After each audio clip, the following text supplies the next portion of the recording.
¿Cuál es el concepto del Norte Verde? ¿Es una agrupación filosófica? ¿Es un grupo de rock? ¿Qué son? La zona del Norte Verde es la zona de los valles transversales de Chile, donde la cordillera de la costa va unida a la cordillera de los Andes en tipo de serranía, donde los valles son más bien costeros, es decir, si bien son núcleos grandes, obedecen a grandes fenómenos climáticos, geológicos, geográficos, culturales y humanos. Para mí el vino es algo que se consume en la comida, y para poder tener un buen vino con la comida tiene que haber boca. Hay un dicho que a mí nunca me ha gustado: si funciona bien, ¿para qué cambiarlo? Es decir, si funciona bien, puta, veamos otra manera, busquemos otra forma, claro, démosle otra mirada, alejémonos y volvamos a entrar a mirar. Y pasa mucho hoy día con muchas cosas que siguen ocurriendo en el vino, que tú pruebas un vino y tratas de describir lo que ocurrió desde la roca, y realmente te das cuenta que entre la roca y el vino hay millones de rutas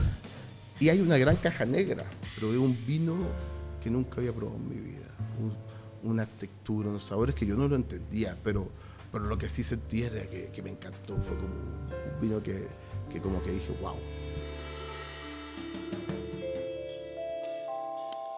Bienvenidos todos a un nuevo capítulo de Tinto en Blanco, el podcast de Bocanariz. Hoy es nuestro capítulo número 9 y como siempre estamos aquí para conversar con uno de los grandes protagonistas de la escena del vino chileno. El invitado de hoy es un viticultor, un experto en terroir que es clave a la hora de hacer vinos con sentido de origen. Hoy día vamos a viajar al Norte Verde junto a nuestro invitado que ha hecho del Valle de Limarí su laboratorio, su paisaje emocional, su casa. Está con nosotros Héctor Rojas. Bienvenido, Héctor. Hola, Cata, muchas gracias. Muchas gracias por este momento, esta situación, y un espacio que había estado dominado por enólogos, así que me siento un afortunado. Encantada de tenerte aquí, además que creo que eres un oyente de nuestro podcast porque te he visto siempre atento a los capítulos. Así que feliz de que estés aquí. Y efectivamente habíamos tenido siempre enólogos, excepto el capítulo del máster, que fue sommelier.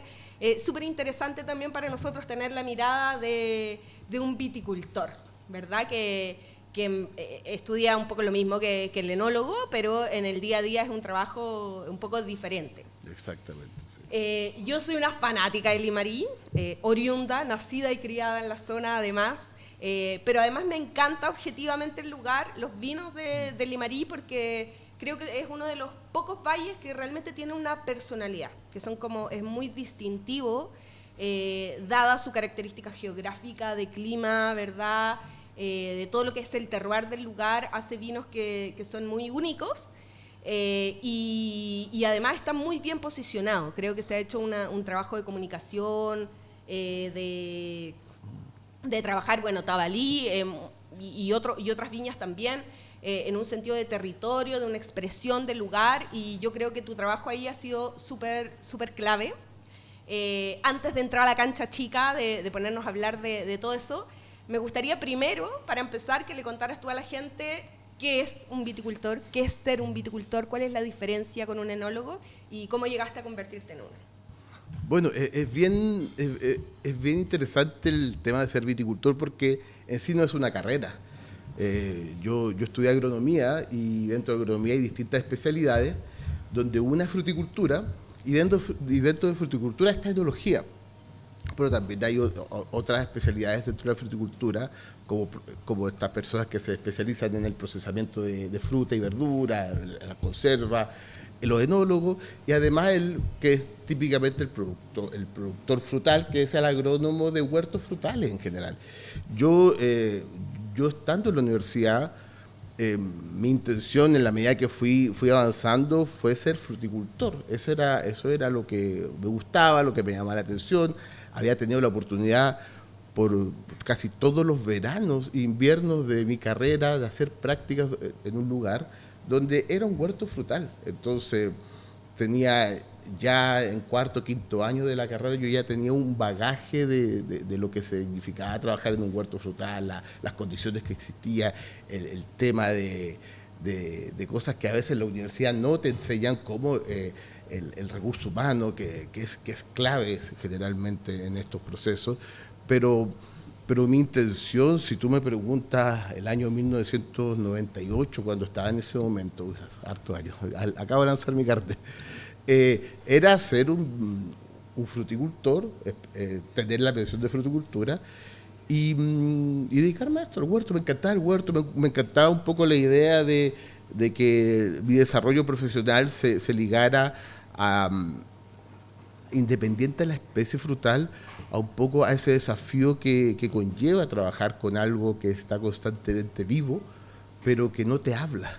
Y que de alguna manera tú tienes que ir aprendiendo vía empírica y vía el conocimiento que vas adquiriendo, cómo ir manejando un árbol, un huerto, un plantel. Es decir, yo creo que siempre no tengo ningún bagaje agrícola en mi familia, soy santiaguino de Maipú, gran parte de mis estudios lo hice en el Instituto Nacional, que es algo que siempre tengo que decir, y claro, y todo mi entorno iba o eran ingenieros o iban a ser médicos, agrónomos, la gente que quería ser agrónomo en mi colegio era muy poco. Entonces yo no tenía un bagaje, pero cuando empecé a darme cuenta de esto, de lo interesante que era, cómo las plantas reaccionaban a los manejos, cómo tú podías modular ciertos comportamientos, cómo también aprendías constantemente golpes de humildad, porque no lo sabías todo, porque las reacciones iban más allá de lo que podías en ese momento saber. Creo que ahí yo estaba en ese momento, pero justo en esos años el boom del vino era algo impresionante. Todos querían, los cursos de enología y vinificación en la universidad se completaban, estaban llenos. Y yo dije, y tenía en los últimos años yo días libres, horarios libres. La universidad tiene a veces esa particularidad de que tenías una hora en la mañana y otra hora en la tarde y te tenías que quedar todo el día ahí dándote la vuelta. Entonces yo dije, ya vamos a empezar a tomar ramos de enología y vinificación. Terminé de tomar todos mis ramos de fruticultura para completar mi mención, pero también pude tomar todos los ramos de enología y vinificación. Ya, ¿ahí hiciste las dos especialidades? Hice las dos especialidades, pero obviamente tengo solo una en la mención del diploma, porque la otra la fui haciendo, las completé todas. ¿En qué universidad estudiaste? En la Universidad Católica. Ya. Y claro, había, como te digo, los cursos estaban llenos, había mucha presión por cumplir, por estar en cada uno de los cubos por la especie, como no recuerdo bien cómo el puntaje que tú tenías para tomar cursos. Entonces pude hacer esto, fue algo que me llamó mucho la atención, lo encontraba muy interesante porque era algo que iba más allá de lo que yo tenía ideado en mi cabeza de entender plantas frutales y cómo funcionaban. Y era un paso más allá. Y era un paso además que tenía mucho de un aspecto súper interesante, cultural, social, asociado también al gozo, que era algo que yo no tenía como muy metido que podía ser parte de una carrera. Y llegó el momento de salir, tuve la suerte de ser rápidamente contratado en una frutícola. Yo estaba cumpliendo lo que yo en algún momento estaba pensando en mi vida, se había cumplido muy rápido, era joven, 23 años, manejaba un huerto frutal grande, de manzana, pera, arándano, y particularmente en ese lugar se está desarrollando un pequeño proyecto vitivinícola que fue el origen de algunos huertos de viña indómita. Yo trabajaba en un huerto de una empresa de David del Curto, y viña indómita fue un desarrollo inicial también de directores y gente de ligada a la empresa de David del Curto. Pero por una cosa del destino, la parte donde estaban las viñas no estaban dentro de mi área de gestión, era otra parte del huerto. Pero yo constantemente iba a ver las viñas, tenía este recuerdo que era interesante y me llamaba mucho la atención. De repente me decían, Héctor, ¿dónde estás? No, está allá mirando las viñas. ¿Pero qué haces? Tiene que estar acá en Los Manzanos. Bueno, yo andaba mirando las viñas. Al poco andar, tuve la posibilidad de buscar un nuevo trabajo. La fruticultura en ese momento estaba pasando por otra de las tantas crisis que ha pasado la fruticultura en Chile. Y en un inserto en el diario La Revista del Campo, saludo a Eduardo Morán, él aparecía administrador sexta región Viña. Y dije, mira, puede ser que ya vi esto de los huertos, puede ser una buena cosa. Además, me acercaba un poco a Santiago, que era donde estaba mi núcleo familiar. Y resultó que ese trabajo era en La Apóstol, para Apalta, que era el campo en ese momento emblemático de La Apóstol, bueno, sigue siéndolo hoy día. Y ahí, obviamente, el golpe vitivinícola fue brutal, porque como todos saben, una empresa de franceses instalado en Chile, en ese tiempo tenían todavía un socio chileno, Rabat, pero con toda esta fuerza del paraguas del asesor de Michel Roland, claro, que era un amo y señor dentro de todo lo que se ocurría y cómo se avanzaba. Y bueno, empecé de alguna forma a ser viticultor. Como te digo, el viticultor no es un título, yo fui fruticultor y fui viticultor por defecto.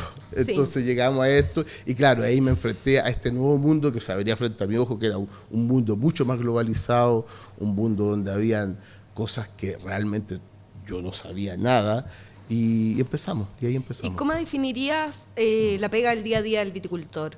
Porque el enólogo es de alguna manera el que hace el vino en la bodega, o sea, el que recibe la fruta y la transforma en vino, por así decirlo, ¿verdad? Como el proceso de elaboración. Y el viticultor, ¿cómo lo definirías tú? Bueno, yo creo que debe ser... A ver, yo soy un privilegiado. Hago un trabajo que me encanta hacer. Porque el trabajo del día a día del viticultor tiene algo que... Bueno, puede decir algo que puede ser una tontería, pero yo cada día me levanto para ir al trabajo y realmente tienes esa incertidumbre, pero también ese nervio, esa neura y un poco esa sensación de que no sabes a qué te vas a enfrentar, porque cada día puede ser distinto. Claro. Es decir, yo creo que cada día tú recorriendo el viñedo te vas a encontrar con cosas, tú tienes que aprender muy bien la observación del viñedo, no solo mirar, sino que observar, y te vas encontrando con cosas nuevas, desafíos. Muchas veces son problemas que hay que solucionar y que eres tú la persona que está en esa primera línea para tomar las decisiones para que esto llegue al enólogo de buena manera. Y todo ese camino que es el día a día, bueno, yo creo que es un trabajo donde nunca te vas a aburrir, nunca te vas a aburrir, porque cada día puede ser distinto. Y cada año me imagino también, que el clima cambia, que todo. Uno trata de estandarizar esas cosas y buscar como puntos donde afirmarte para tener certidumbre. El ser humano tiende a la certidumbre en muchas cosas, por eso crea los mitos, crea la religión y muchas cosas así, porque le dan certidumbre.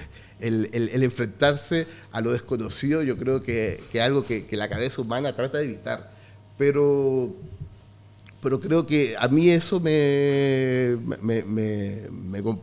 llama mucho. Yo creo que cuando tú dejas de pensar, de darle una vuelta a las cosas, de que si bien las cosas a veces funcionan bien, no contento con eso, seguir intentando hacer otras cosas. Es decir, hay un dicho que a mí nunca me ha gustado: si funciona bien, ¿para qué cambiarlo? A mí ese dicho nunca me gusta. Es decir, si funciona bien, puta, veamos otra manera, busquemos otra forma, démosle otra mirada, alejémonos y volvamos a entrar a mirar. Creo que el trabajo del viticultor tiene mucho que ver con eso. Tiene este gran componente de la observación, de estar, pero además de ir complementando esto con información, con lectura, con estudio, porque te va a parecer sorprendente, pero hay muchas cosas que todavía ocurren dentro de la vid y dentro de las vallas que se desconocen porque ocurren. Y uno dice, bueno, es decir, hay cosas como la llamada polimerización de taninos, si es activa o es pasiva, si ocurre en forma espontánea o no. Muchas de las rutas de síntesis de cosas no simples, tan comunes como los ácidos, rutas de síntesis de ácidos todavía no están totalmente descritas. Es decir, yo hace un tiempo estaba leyendo sobre, un poco recopilando información sobre acidez, ácidos de la uva para vinificación. Yo dije, de esto debe haber un montón de información, si la acidez es uno de los grandes componentes que hay en la valla y posteriormente en el vino. Y te das cuenta que paper a nivel mundial hay poco, pero hay poco. Es decir, claro, hay mucho más hoy día, por ejemplo, de taninos, de compuestos derivados de la ruta de los fenilpropenoides, pero de acidez hay poca información. Entonces, es algo a que nos enfrentamos todos los años porque la acidez es uno de los grandes pilares de un vino. Entonces, creo que esto sigue siendo súper interesante. Yo creo que, como te digo, es algo que nunca te aburre. Nosotros, hay un caso que yo siempre cuento de Limarí, y hoy día lo extrapolamos a todo nuestro norte verde, principalmente al norte costero, influido por el carbonato de calcio. Nosotros, los primeros años que hicimos vinos con Felipe en Talinay, no podíamos creer la acidez que tenían las uvas antes de cosechar, porque decíamos, bueno, la acidez es muy alta y la madurez ya está llegando y estamos listos con madurez, pero la acidez todavía sigue siendo muy alta. Y a mismos niveles de madurez, en otros climas similares como Lleida, San Antonio, teníamos siempre menor acidez. Revisábamos números de los que podíamos contar y decíamos, ¿por qué diablo, si la acidez en la cabeza de todo está muy modulada por el clima, climas fríos tienden a mantener un mejor tenor de acidez, climas más cálidos tienden a rápidamente metabolizar esos ácidos y lograr menos acidez? Y no entendíamos por qué, particularmente en esta zona del norte, costera, calcárea del Limarí, teníamos mayor acidez. Era el mismo. Yo miraba las estaciones climáticas de Lleida, eran los mismos climas, no había una razón climática. Y esa pregunta la estábamos haciendo el año 2009, 2010, y no teníamos ninguna explicación para eso. Y yo creo que eso es súper importante considerarlo, sobre todo para hoy día, que te lo voy a agregar a continuación. No lo sabíamos, ocurría. Recién en el año 2015, 4 o 5 años después, yo tengo la oportunidad de asistir como oyente a unos cursos de la Universidad de Chile del Magíster. Llega un profesor a hablar de nutrición, venía llegando de su posgrado de Italia, una presentación maravillosa de nutrición, yo estaba feliz, y empieza a hablar de algo que nunca se hablaba en Chile, que era del hierro en las plantas, porque el hierro es una condición que siempre está en todo Chile, en el viñedo, menos en el norte donde es poco disponible. Y un poco él, a partir de estudios que había realizado, un poco había demostrado que plantas sometidas a la presencia de carbonato de calcio producían más ácido, por una razón netamente de adaptación para poder tomar hierro del suelo. Era una condición indirecta de la presencia de carbonato de calcio, pero de alguna manera la presencia de carbonato de calcio activaba mayor síntesis de ácido y eso terminaba de alguna manera traduciéndose en racimos con más ácido. Pero eso los primeros años no lo sabíamos. Hoy día recién tenemos una noción de eso. Y pasa mucho hoy día con muchas cosas que siguen ocurriendo en el vino, que tú pruebas un vino y tratas de describir lo que ocurrió desde la roca y realmente te das cuenta que entre la roca y el vino, bueno, hay millones de rutas y hay una gran caja negra.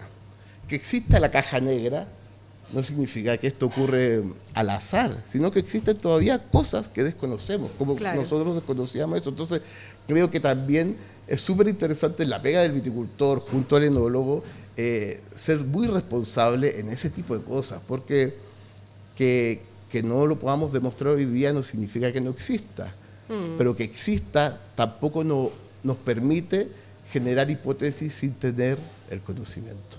Yo creo que eso es súper interesante. Tú hoy día eres viticultor de Tabalí. Exactamente. Que es una viña especializada, por así decirlo, ¿verdad?, en el valle de Limarí. todos los vinos son de Limarí, bueno, excepto el Cabernet. Sí. Y el Carmener. ¿Y el Carmener? ¿De dónde es el Carmener? De la zona cercana a Peumo. Ya. ¿Y cuánto tiempo llevas ahí?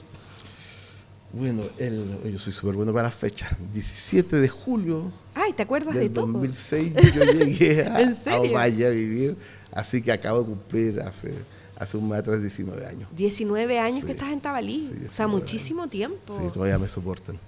Y tú, bueno, trabajas con Felipe Miller. Sí, que- desde el inicio. Yo llegué en julio, yo llegué en julio del 2006, Felipe debe haber llegado en diciembre del 2006. Ya, Juan Carlos Coder, que es el otro enólogo, llegó a ser Vendimia el 2007, es decir, meses después, Claro. como estudiante en práctica, y que somos parte un poco de este equipo. Un poco, yo creo que una de las grandes cosas que tiene Tabalí, que a mí me gusta mucho, es que somos un equipo técnico que llevamos muchos años juntos y que somos los mismos. Es decir, no quiero abusar de nada, pero somos amigos. Tengo la suerte de trabajar en un lugar donde tengo amigos, ¿cachai? Y eso es lo más entretenido que hay también. además que Felipe es tan amoroso, ¿no? Como que tiene una personalidad... Mira, yo a Felipe lo conozco de la universidad. Fuimos compañeros en varios cursos de la universidad y claro, siempre fue una persona puta súper, puta, como se dice, tela, weón, Sí, asequible. fácil, yo creo, Es alguien que yo creo que con Felipe, trabajando juntos, destruimos uno de los grandes mitos que había en las bodegas de vino de Chile. Es decir, yo con Felipe pudimos lograr hacer un trabajo en paralelo, respetando mutuamente lo que hacíamos cada uno, sin tener esta pugna constante que existía en Chile entre el viticultor y el enólogo, que era algo que tú lo escuchabas a cada rato. Sí, tú decís Sí. que existía esa rivalidad. Sí, pero no porque las personalidades generen la rivalidad, sino que a veces Como algo histórico, los ¿no? incentivos que a veces las Claro. empresas ponen son distintos para el enólogo y para el viticultor, y esos incentivos a veces chocan entre sí. Sí. ¿Y todas las viñas tienen viticultor? Porque yo, como que tú de alguna manera tienes más visibilidad como viticultor, pero creo que en otras viñas, yo al menos no conozco un viticultor. Todas A las lo mejor hay un área de viticultura, digamos, pero no una cabeza tal vez. Mira, O sí, sí, no sé. en general, es que todas las villas tienen viticultor. Yo creo que personalmente a mí lo que me ha pasado es como viticultor es que además de ser viticultor, mi hobby es tomar vino. Entonces siempre he Claro. estado muy cerca del vino. A mí me importa que el viñedo ande bien y que funcione, pero más me importa que los vinos estén a nivel. Es decir, yo no saco nada con producir fruta y ser un excelente productor de Cabernet Sauvignon o de Chardonnay, siendo que el vino no funciona. O sea, Claro. a mí me interesa profesionalmente que el vino salga bueno. Y yo creo que eso hace que de repente, claro, pueda hacer que tenga como espacios para divulgarlo. Sí. Pero- Y yo creo que la gente todavía a lo mejor va a tener algunas dudas respecto a la pega del viticultor, ¿ya? ¿Qué crees tú? O sea, si tuviéramos que decir, no sé, 5 cosas. El viticultor, ponte tú, define, bueno, me imagino que hace el calendario de podas, de control de plaga, de todas las que tenga que ver con el campo. ¿Decide el viticultor cuándo cosechar? Generalmente la decisión de cosecha es una decisión, en el caso de Tabalí, mancomunada en un montón de factores que se van juntando en ese momento. Ya. Somos 3 personas, Juan Carlos, yo, Felipe, que en algún momento tenemos distintas ideas o estamos mirando de distintos ángulos este momento de cosecha, y a partir de esas miradas se toma una decisión de cosecha. Es decir, Claro, perfecto. es decir, en general el viticultor no toma la decisión porque es una decisión que para mí tiene que estar basada en... En el estilo de vino que quieres No, también. y lo que siempre digo, 2 cabezas piensan más que una y Claro. 3 más que 2. Entonces yo creo que muchas de estas decisiones que son clave se tienen que tomar conversadas, vistas, recorridas. Yo creo que eso es súper interesante también, que algo que hacemos mucho en Tabalí. Y a la hora de... Pero para desarrollar y hacer muy simple tu pregunta de qué hace el viticultor, yo me preocupo de cuidar mi viñedo, que el viñedo esté sano, que el viñedo tenga todo lo necesario para cumplir todas sus etapas del desarrollo y para poder llegar a un momento de cosecha con los objetivos que queremos en el vino, no necesariamente en la uva, en el vino. Ya. Y ese es un poco el trabajo del viticultor. Obviamente ese es nuestra columna central del trabajo. Obviamente cuando vienen proyectos, cuando hay que plantar un viñedo, tú entras como en otra área del conocimiento, en el estudio del suelo, en el mapeo, en caracterizar la zona. Es decir, el viticultor, junto con este como ciclo anual que tiene, de podar, hacer que la planta crezca, terminarla cosechando, también tiene por otro lado este pie como de desarrollar nuevos viñedos, que es algo súper interesante también, es decir, de comenzar de cero. Cuando tú comienzas de cero, algo que llegaste, viste, y era un cerro con piedra, me acuerdo, de Roca Madre, Río Hurtado, que yo decía, ¿y qué vamos a hacer acá? Bueno, y empieza, y se empieza y se termina. Cuéntanos un poquito, ¿cuál es el concepto del Norte Verde? ¿Es una agrupación filosófica? ¿Es un grupo de rock? ¿Qué somos? ¿Qué son? Mira, hay algo que a mí que siempre me ha pasado, que la idea de dividir Chile, como está dividido en el decreto de zonificación vitivinícola, nunca me ha hecho sentido. Pero nunca me hizo sentido porque, claro, a mí me toca mucho recorrer distintos lugares y, claro, tú ves lo extenso que puede ser un Valle Colchagua, donde tienes cosas allá arriba en la cordillera, como Sierras de Bellavista, tienes cosas allá abajo en Paredones, tienes sistemas en las partes centrales asociados a las formaciones de la cordillera a la costa, como los típicos suelos que vienen de granito, cosas más en el valle. Es decir, la clasificación que hoy día existe en Chile de la zonificación no te habla mucho de los lugares. Te habla de una clasificación más bien política, donde la separación entre uno y otro valle no obedecen a criterios técnicos, ni climáticos, ni geológicos, ni geomorfológicos. Obedecen a criterios políticos. Políticos no me refiero a la actividad de los políticos, claro, sino que a divisiones un poco del mapa. Luego, claro, se trató de mejorar esto haciendo el entrevalle, Andes, costa, para un poco explicar eso, pero eso también, eso solo vale desde Pelequén hacia el sur. Claro. De Pelequén hacia el sur está ese sistema de formación. De Pelequén hacia el norte hay otra morfología del territorio.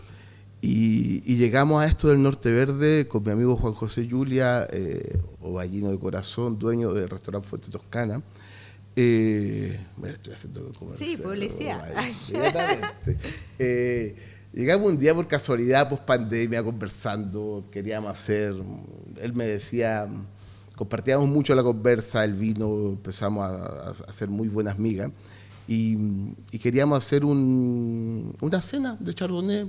Yo le decía, después de, no sé, en ese momento 15 años acá, creo que Chardonnay ha sido la cepa más sólida en términos de que está representada por más etiquetas, hay más enólogos haciéndola, entonces una cepa que eventualmente dentro del Limarí en ese momento tenía bastantes, de alguna manera, miradas distintas de distintos enólogos y de distintos lugares, pero que estaban todos muy cercanos uno de otro en términos de locación.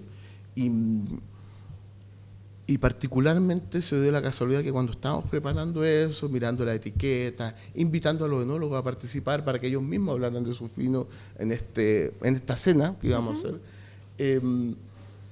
me invitan a Huasco. Huasco estaba comenzando con algunos proyectos vitivinícolas, ya estaba Tara hace mucho rato, yo un poco había tenido la suerte de conocerlo, pero estaba comenzando JP, que JP yo lo conozco desde sus años de Tamaya, que estaba ahí en Limarí, con unos proyectos.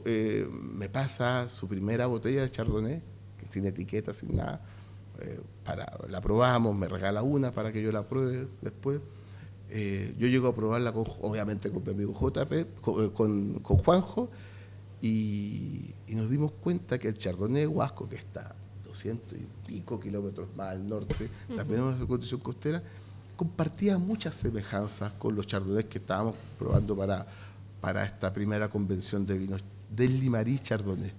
Entonces metimos este vino a la mala y a ciega, entre medio, para ver si alguien se daba cuenta que era distinto o desentonaba dentro de este grupo. Claro.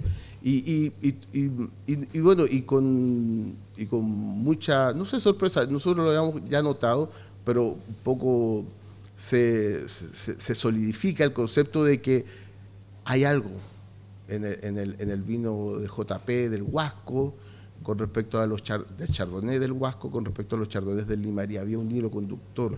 Yo creo que, como tú decías al comienzo de la introducción, Limarí tiene, para mí, es de los pocos lugares que tenía esta, no sé si consistencia en calidad, porque eso puede ser un poco subjetivo dependiendo de los gustos de las personas, pero independiente de eso, todos los vinos tenían un hilo conductor en sí.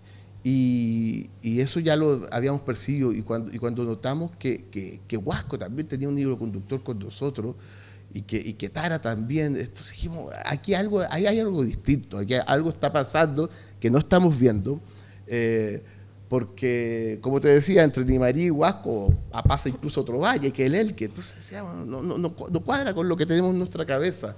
Y en ese momento Juanjo se da cuenta y empezamos a darle vuelta y nos damos cuenta que toda esta región corresponde a algo que aprendimos en quinto básico, que la zona del Norte Verde es la zona de los valles transversales de Chile, donde la cordillera de la costa va unida a la cordillera de los Andes en tipo de serranía, donde los valles son más bien costeros, no claro. Son valles tan interiores como Maipo, como Aconcagua, como Cachapoal y como el resto de valles hacia el sur. Es decir, si tú te imaginas Ovalle, Ovalle está a 50 kilómetros del mar en línea recta. Es equivalente a estar en Melipilla, si estás aquí en la zona central, Ovalle. Vallenar también está a 52 kilómetros de la línea de entonces, son valles que se generan son conos aluviales asociados a la presencia de estos ríos, pero que se generan muy cerca de la costa, y donde hay una cordillera de la costa, además, más deprimida en altura y también más segmentada, no es tan continua. Entonces, claro, nos dimos cuenta que toda esta gran zona, que para nosotros aprendimos que era la zona de los valles transversales, que la aprendimos como el norte chico. ¿Y la definen desde dónde hasta dónde? Está definida, esto está escrito en manera de 1950, que es lo súper interesante. Chile, en el año 1950, en Chile se escribió un libro por la Corfo de la definición de zonas naturales en Chile, principalmente para incentivar el desarrollo productivo, industrial en distintas áreas de Chile, y para eso se dividió Chile. Chile, antes de la división vitivinícola que nosotros conocemos, ya estaba dividido, es decir, 50 años antes ya estaba dividido Chile por estas zonas naturales, y lo interesante es que estas zonas naturales, que si bien son mucho más grandes, es Norte Grande, es Norte Chico, es Núcleo Central, es Concepción y la Frontera, hacia el sur. Es decir, si bien son núcleos grandes, obedecen a grandes fenómenos climáticos, geológicos, geográficos, culturales y humanos, y de todo índole, de índole económico, minería, agricultura, silvicultura. Es decir, Chile de alguna manera ya estaba dividido, y lo que nosotros estábamos mirando en una copa de vino de Chardonnay del Huasco contra el Chardonnay del Limarí era darnos cuenta que estábamos dentro de una división que ya se había hecho, y que obvio se llamaba Norte Chico, pero como en el año 1930 un importante ciudadano de la ciudad de Valle, David Perry, lo había catalogado ya como, David Perry, que acuérdate que hay una calle, no Valle, David, lo había catalogado ya como el Norte Verde. El Norte Verde, porque si bien es una zona semidesértica ya, es la puerta de entrada de Atacama, del desierto. Cuando tú ves estos cursos de río en el Limarí, en Huasco, tú ves el verdor asociado a eso. El resto, árido y agresivo. Sí. Y tú ves estos cursos como grandes caminos verdes de vida. Y David Perry, un médico de Ovalle, institutano también, un poco tuvo esta visión de mirar el Norte Verde más que el Norte Chico, y también tener muchas expectativas sobre lo que podía ser el norte. Incluso escribe un libro que es una serie de cartas que él hace, que se compilan, que se imagina el Norte Verde, o Valle principalmente sobre todo, en el 2032, cuando se cumplan los 200 años de la ciudad de Valle. Y de las cosas súper interesantes que dice, la producción de vinos de alta gama va a ser importante en el 2032, imagínate, Mira, 100 años antes. Qué bonito, Sí, y hermoso, seguro que sí, hermoso, que así va a ser, hermoso. ya lo es. Entonces, claro, todo esta información que fuimos tomando, que fuimos mirando, somos dos amigos, Juanjo y yo somos amigos. Tengo otro amigo, Eder, lo sumamos, geólogo, nos ayuda con todo lo que no entendemos de geología. Y fuimos tratando de entender, estudiando, mirando, preguntando, leamos de historia, empezamos a entender los pueblos originarios que también obedecen a cosas muy similares dentro de cómo se mueven dentro de los territorios. Y claro, si bien Norte Verde, con un poquito de perspicacia en una polera le pusimos DO Norte Verde, que era una tomada de pelo, porque lo que es Norte Verde es una zona natural. Claro. Yo creo que tiene una condición súper interesante como para empezar a pensar Chile de nuevo. Yo creo que nunca es tarde para corregir algo que no está bien hecho. Claro. Uy, qué hermoso, me encantó. Y quiero una polera yo como ballina de corazón, Total, palquina en realidad, pero... Tenemos ahí la distribución toda la vida. Lo que más pero claro, pero de fondo, Norte Verde fue una idea que fuimos creando en la medida que iban pasando los días, el tiempo, e invitamos a todos los que quieran, los que están ahí, los que llegan, los que están en el lugar, los que llegan a buscar la uva al lugar, los que llegan a comprar la uva al lugar, todos los que se han interesado por ir a este lugar son bienvenidos en formar parte, usar el nombre. No tenemos marca, no tenemos nada, pero somos... Pero la tienen registrada, me imagino. Creo que no. Hay que hacerlo. No. Porque esto lo hacemos en el tiempo libre. Entonces, yo creo que es súper interesante hoy día pensar el vino que está en crisis desde una manera mucho más cooperativa. Es decir, yo creo que cuando estamos juntos somos más fuertes. Sí. Chile, yo veo con un poco de tristeza de que cada bodega en Chile trata de sobresalir sobre la otra, pero yo creo que cuando estamos juntos frente al mundo somos mucho más poderosos.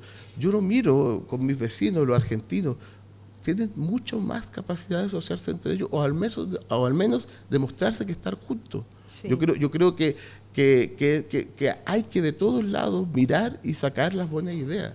Definitivamente, la unión hace la fuerza, sobre todo en la búsqueda de identidad, de historia, de todo lo que nos pertenece a todos. Y totalmente, y créeme, y vuelvo al Norte Verde, yo creo que son pocos lugares en Chile que pueden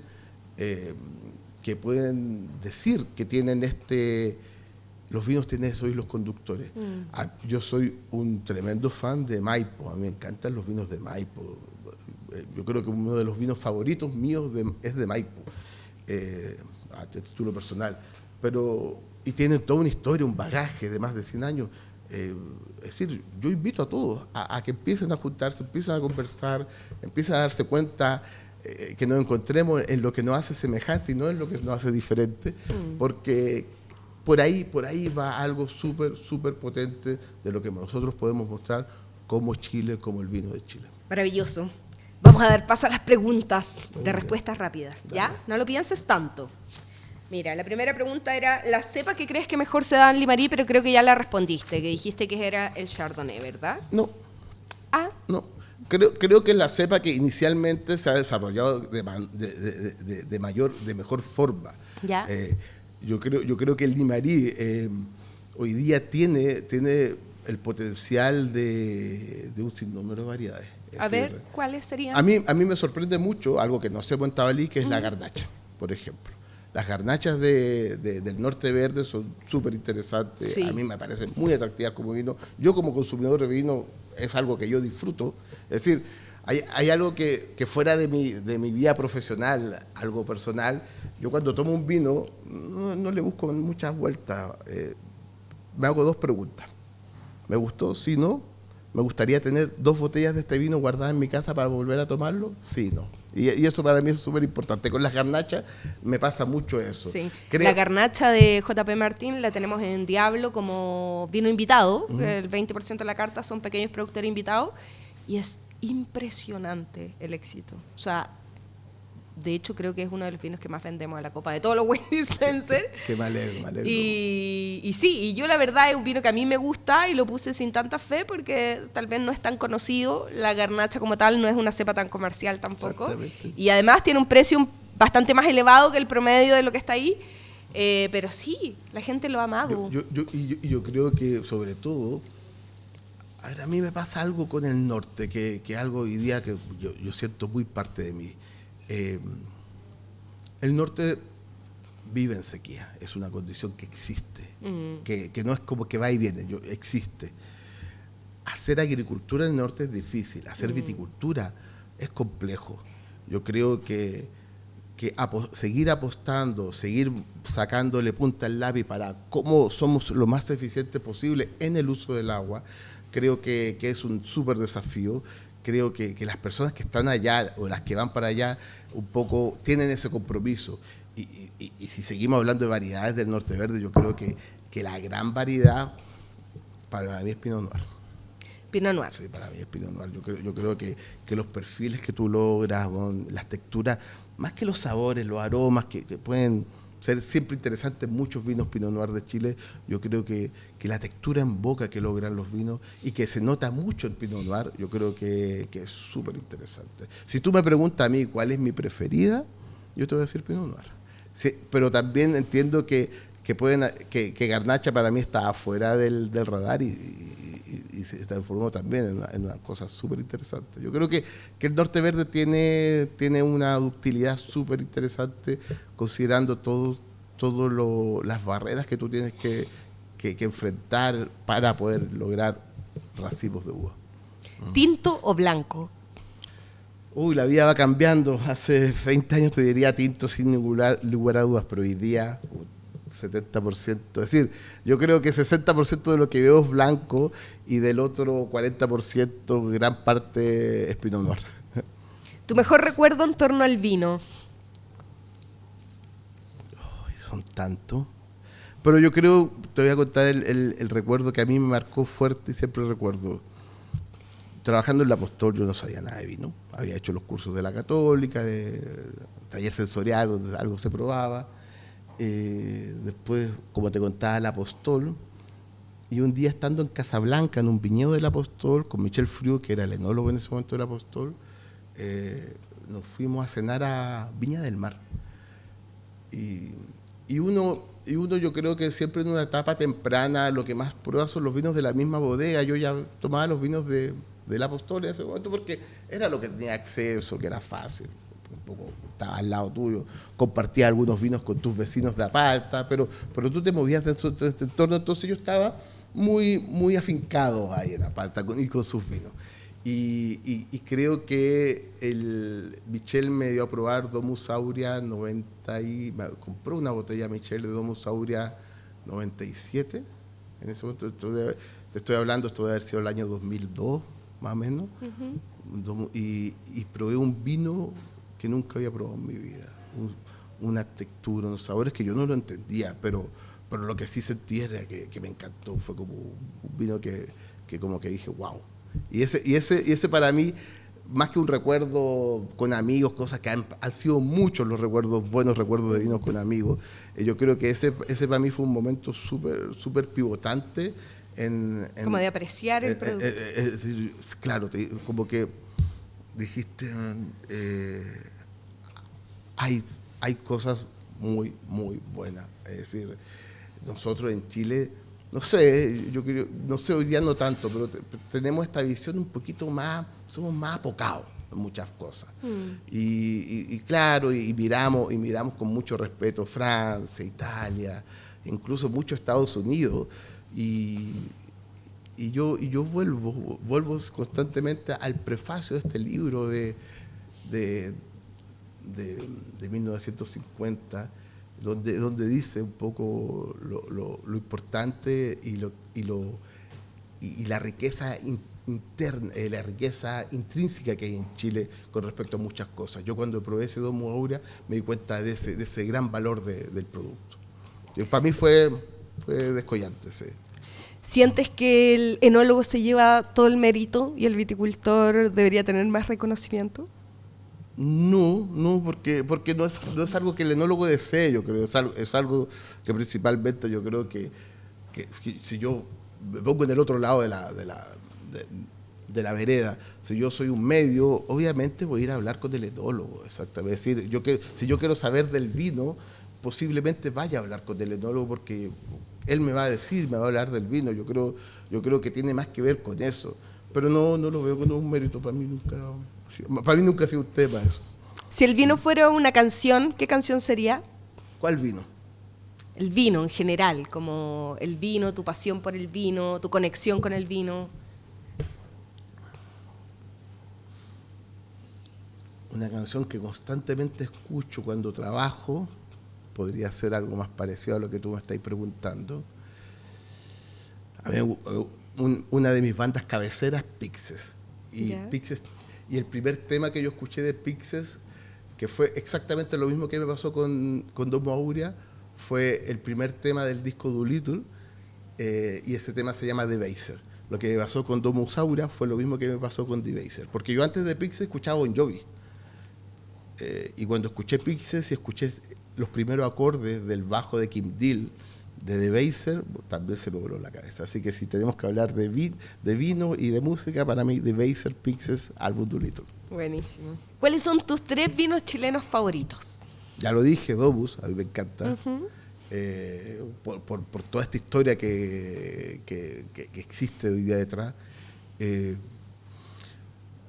Disfruto hoy día muchos vinos chilenos. Me encanta, ayer conversábamos, me encanta mucho los blancos que hace Rafa Tirado, sobre todo el Riesling.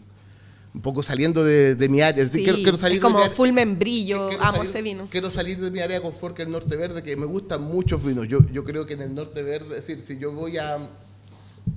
Ayer lo decía como en broma con unos amigos. Yo decía, claro, si voy a Itata, hay 200 etiquetas, un número al azar, pero me gustan 10. Si yo voy a Norte Verde, hay 50 etiquetas y me gustan 40. Pero saliendo de esa área de confort, me gusta mucho lo de Rafa Tirado, me gusta mucho los cabernets de Domus. En general, también un poco lo que está asociado hoy a Quebrada Macul, Aquitania también, Lázuli. Yo creo que son vinos que me gustan. Me gusta mucho estos vinos que tienen textura en boca, independiente que sean tinto blanco. Para mí el vino es algo que se consume en la comida, y para poder tener un buen vino con la comida tiene que haber boca. Y lo encuentro en Laberinto, lo encuentro en Lázuli, lo encuentro en Domus. Creo que hoy día Colchagua está haciendo cosas súper interesantes, saliendo de las variedades bordolesas. Yo creo que hay un camino muy que hay que seguir mirando con mucha atención. Y creo, y de alguna manera, es decir, tengo la suerte de probar hartos vinos y de estar constantemente emocionándome nuevamente con vinos. Pero como te digo, a mí Laberinto me gustó mucho. ¿Qué último vino probamos que nos reventó? No soy muy fan de Itata, pero probé Copa, el blanco de Copa, muy interesante. ¿El semillón o el toro entero? El semillón. Creo, no, en Chile no te podría decir 3, te podría decir 40. Sí, 50, me has dicho más de 3, sí, así que estamos... Pero sí, yo creo, pero de fondo me encantan estos vinos que tengan estructura en boca, que hay como... Y pensando en la relación precio-calidad, vinos más de supermercado, por así decirlo, más cotidianos para la gente de forma más masiva, ¿cuáles dirías tú que son los 3 mejores vinos relación precio-calidad? Que están ahí en la góndola del supermercado, vinos de menos de 6 lucas. Mira, a mí hay un vino que yo siempre recurro a él, que es el Merlot Tres Palacios. ¿Ya? Que si bien Merlot es una cepa súper mal, con muy mala fama, porque efectivamente no hay buenos Merlot en Chile. A mí Tres Palacios, Merlot, es un vino que me gusta mucho, que lo encuentro súper interesante. Creo que por ahí hay un camino. Otra cosa, me gustan mucho los Sauvignon Blanc de Casas del Bosque. Los entry level de Casas del Bosque lo encuentro también súper interesante, tienen esa particularidad, tienen ese carácter. Independiente del precio, esta relación precio-calidad es súper importante. Yo en cualquier rango de precio, un poco más que una calidad o algo que sea cumple todos los requisitos para hacer un buen vino, a mí me gusta que el vino tenga un carácter, que tenga una identidad, que tenga una personalidad, que yo pueda volver a tomar el vino años después y digo, no, este es Tres Palacios Merlot, un vino que me gusta. ¿Cachai? Sí, te falta uno. Dijiste Casas del Bosque, Casas del los Sauvignon Bosque Blanc, Blanco, el Merlot. Sí. Yo creo que esta pregunta es interesante porque... Me gustan mucho un poco los reservas de Lleida, que son su entry level, que también están súper bien logrados. Yo creo que ahí también hay un muy buen trabajo en términos de enología, de lo que se hace, la viticultura, porque yo creo que es importante que estos vinos, para mí los vinos de las 5, 6, 7 lucas, yo creo que para mí son vinos que tienen que cumplir un rol. Primero, un poco obedecer a un mercado que los va a consumir, pero como un segundo rol tienen que también llamar a que alguien que ya los toma vaya al otro rango y suba. Porque, y las viñas que tienen como esta escalera en calidad y también en precio sean súper consistentes. Es decir, a mí me gusta que estas líneas mal llamadas reservas, como tú ves, 5 o 6 lucas, que junto con tener un tema económico interesante, también llamen a seguir a la segunda línea. Yo creo que eso es súper importante en ese tipo de vino. ¿Cómo ves el panorama del vino en Chile? Mira, desde el punto de vista del consumidor, que soy yo, creo que es un panorama que hoy día refleja mucho más la diversidad que tiene Chile, geográfica, climática, estilística, de variedades. Creo que hemos podido ir poco a poco, cada persona, cada productor, cada enólogo, cada viticultor, desde su lugar ha podido ir expresando esas singularidades que tiene cada sector y cada rincón de Chile.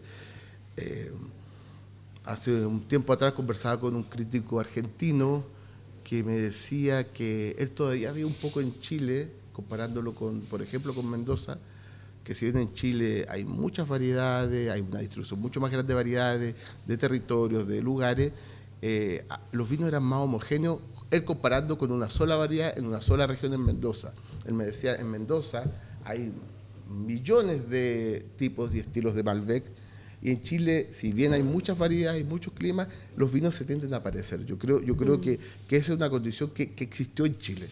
Que existió en Chile por mucho tiempo, una condición un poco que nos llevaba a ser vinos más seguros siempre, pero con el tiempo y un poco con posiblemente iniciativas que van por los dos lados, grandes bodegas que tienen un segmento de exploración o pequeños productores que están ahí en ese lugar mismo, yo creo que hoy día tenemos esa gran diversidad que tú puedes ir y buscar y te va a estar constantemente emocionando. Obviamente también puedo ver el panorama desde el negocio del vino, que como todos sabemos ha sido súper complicado en los últimos 2 años y que nos obliga a repensar lo que estamos haciendo. Es decir, hemos avanzado mucho en diversidad, hemos avanzado mucho en la identidad, pero nos falta avanzar hoy día en la imagen país. Yo creo que tenemos un gran debe. Estas agrupaciones de viñas grandes que hablan de la premiumización del vino, la llevo escuchando 15, 20 años y no se hace nada. Es decir, yo creo, no sé si no se hace nada, pero creo que no hay resultado. Yo creo que va a ser más claro. Y seguimos vendiendo, Chile sigue vendiendo un promedio de caja baratísimo, seguimos siendo un best value en el resto del mundo. Yo creo que si podemos tener una imagen más fuerte como país, asociado a que sea más fácil explicar Chile, sobre todo hablando de las regiones, de las zonas, creo que nos obliga todo esto a repensar lo que estamos haciendo. Si tuvieras que elegir a 2 personas del mundo del vino, de cualquier ámbito, a quien admires por su trabajo, que te guste lo que está haciendo, que aunque personalmente no lo conozcas incluso, ¿quién dirías? Por algo muy personal, yo admiro a mis amigos, admiro a la mujer que amo, admiro a mis padres y a mi hermana.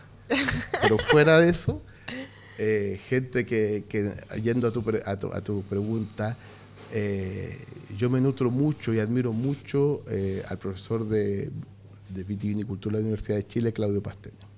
¿Ya? Claudio, tengo la suerte de decirle un amigo, es un hombre tremendamente inteligente, una cabeza que a mí siempre me asombra. Es una persona grande, plena, es una persona que humilde. Es decir, yo creo que combinar ese alto grado de desarrollo intelectual asociado a la actividad, a su investigación, con este otro lado humano que él tiene, bueno, yo creo que es una persona que yo sin lugar a duda admiro mucho porque aprendió mucho de él, no solo las cosas de los papers que me ha pasado, que me encanta leerlo y siempre le estoy molestando y pidiéndole, sino por un poco también cómo me ha transmitido la importancia del conocimiento y de ser capaz del conocimiento llevarlo a la realidad, a la viña, al vino. Yo creo que admiro mucho a Claudio y soy un agradecido de poder ser su amigo. Otra persona que admiro mucho, junto con, como te decía, mi amigo, a nivel también profesional y un poco todo lo que a mí me ha ayudado, es a Eder González, el geólogo. Tuvimos una suerte súper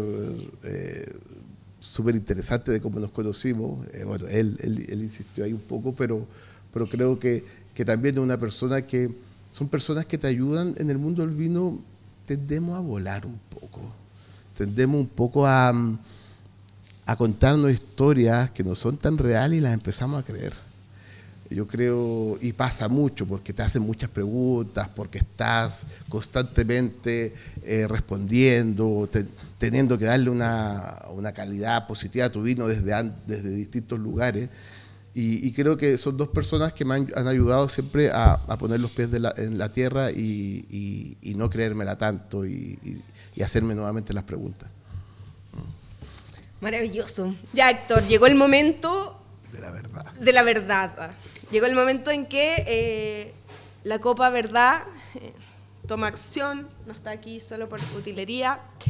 Así que, como sabes, este es un ejercicio súper entretenido que tiene que ver con escuchar el vino, sentirlo, ver qué te puede decir, si te dice algo o no, si te hace sentido eso, y más que tratar de, porque siempre la gente está ahí como alerta a ver si adivina o no adivina, no estamos en un curso, en un podcast de astrología, ¿verdad?, de adivinanza, sino que tiene que ver en el fondo con también hacer, siempre yo digo eso porque ese es el objetivo de este espacio, de hacer cotidiano el acto de catar, porque muchas veces la gente que es amante del vino se resta del ejercicio porque dice, que yo no sé.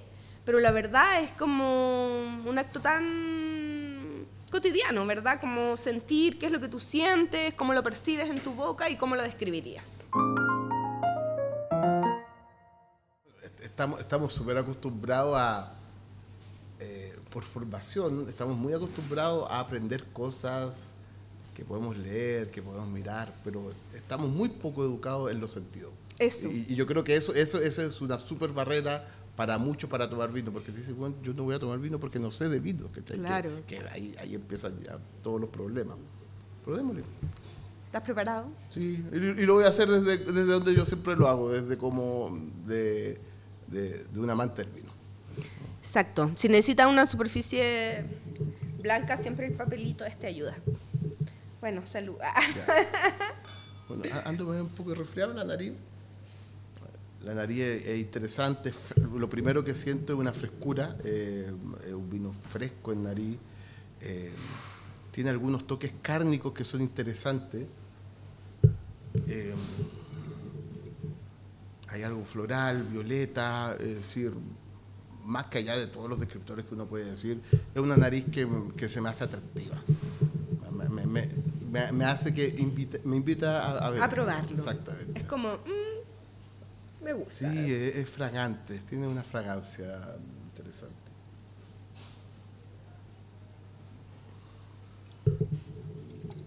Las últimas veces hemos puesto puros tintos, ¿ah? Mm. Hoy día no estuve a punto de poner un blanco, pero después dije...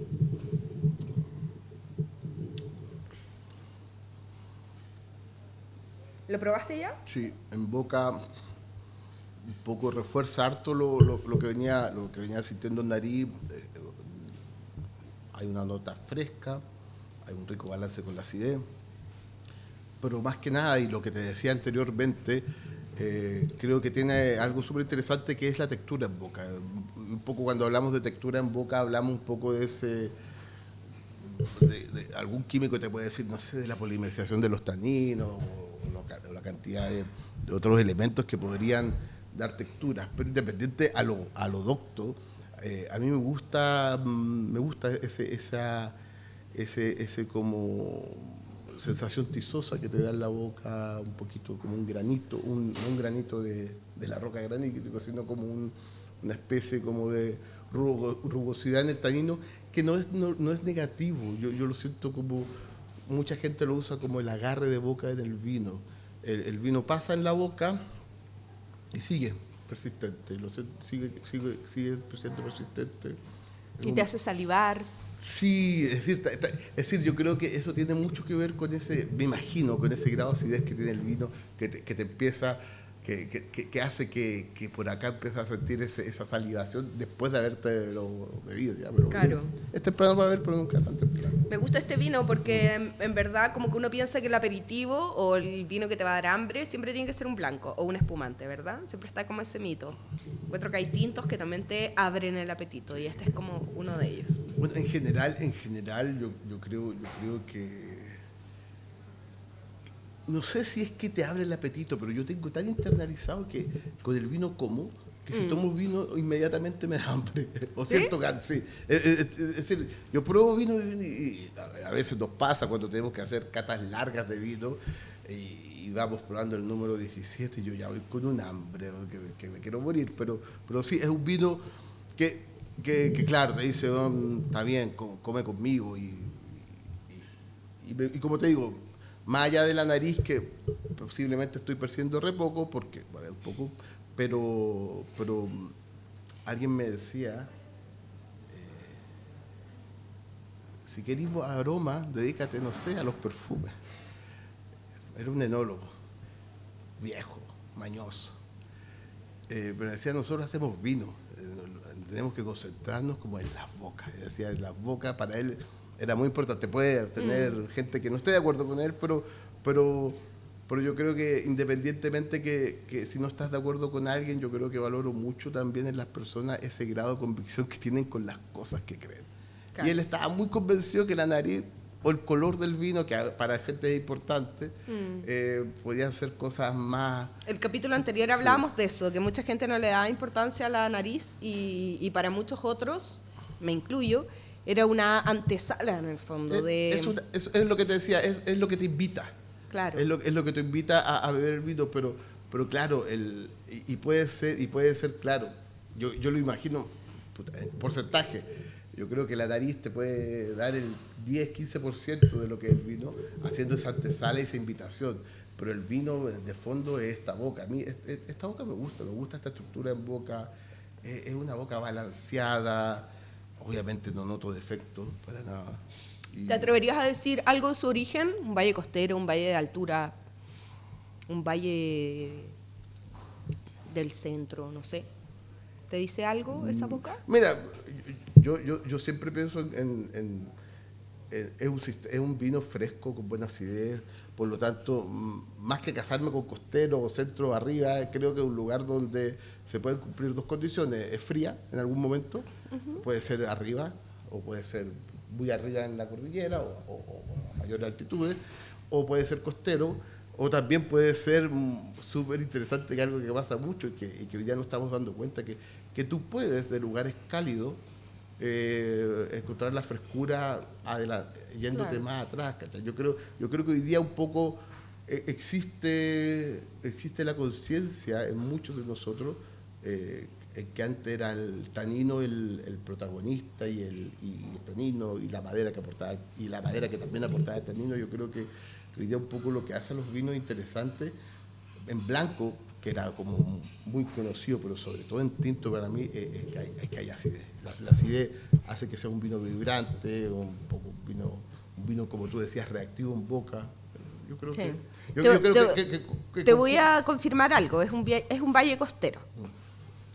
Mójate el potito con una cepa, sabiendo que es un valle costero.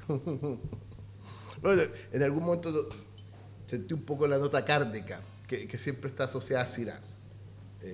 Podría hacer trampa y ver que tiene un montón de color y suponer que no es Pinot Noir por descarte. Claro. Pero va por ahí. Es un Syrah. Es un Syrah. Pero es bien característico esa notita de nariz que tiene. Y bueno, y también creo que dije violeta, que también está asociada. Pero sí. diría, tiene cierta nota también como aceitunas. Que también es muy de Syrah también. Que yo creo que es un representante full de Syrah de clima costero. Y de alguna manera, lamentablemente, Syrah tiene muy mala marca en el mundo. Pero, sí, pues es un vino que se vende mal. Sí. Nosotros aquí, por ejemplo, en Bocanari, yo lo vivo. O sea, siempre el Syrah que ofrecemos a la copa es uno de los menos vendidos, cuando en realidad yo encuentro que tiene un potencial enorme. Este vino en particular es de la viña de Errázuriz. Single Vineyards de Aconcagua Costa. Norte Verde. Y claro, es un vino que en general la gente creo que... Primero es una viña que probablemente está muy asociado con lo clásico, ¿verdad? Salvo algunas excepciones. Y este no es un vino tan clásico. Como Syrah tampoco, entonces creo que se conoce poco. Por eso quise también ponerlo, porque toda esa zona de Aconcagua Costa, como que en un momento cuando recién se empezó a hablar, Arboleda y las primeras viñas que se ubicaron ahí fueron como súper, estuvieron bien, no sé si de moda es la palabra, pero hubo harta prensa, harto foco ahí. Y después como que medio se olvidó, y yo creo que es súper interesante esa zona, sobre todo en el Syrah. Me encanta cómo se da ahí. Siempre se dice que Syrah es una variedad dúctil, que da para el clima cálido. Sí, muy versátil. Que es como el lugar común. Pero yo particularmente un poco necesito, como te decía antes, la acidez del vino. Yo creo que es muy importante. Y volviendo a una pregunta que me hacía anteriormente, los vinos, los best value, yo creo que tú cuando te vas a tomar una botella de 5 o 6 mil pesos de Pinot Noir, de Cabernet Sauvignon, de Carmener, podés fallar. Pero si te tomás, si pides una botella de Syrah de 4.000, 5.000 pesos, nunca fallas. Yo creo que Syrah hay que seguir intentándolo, porque es un vino amable, agradable, donde tú lo sitúes, sobre todo en zonas costeras, da estos perfiles, son súper atractivos, como tú dices, no se vende, pero que creo que cualitativamente tiene mucho por crecer y no hemos sido capaces todos nosotros de mostrarlo.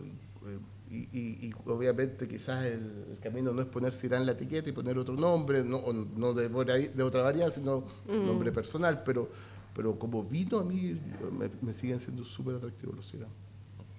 Salud.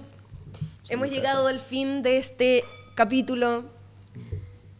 Un honor tenerte aquí, muchas gracias por la conversa, por venir desde Ovalle además hasta aquí, sí, Manso Pique. Vamos a dejar de hacer Maipo hoy día, así que no hay problema, está todo buenísimo. Coordinado. Muchas gracias, Cata, por la invitación. Gracias.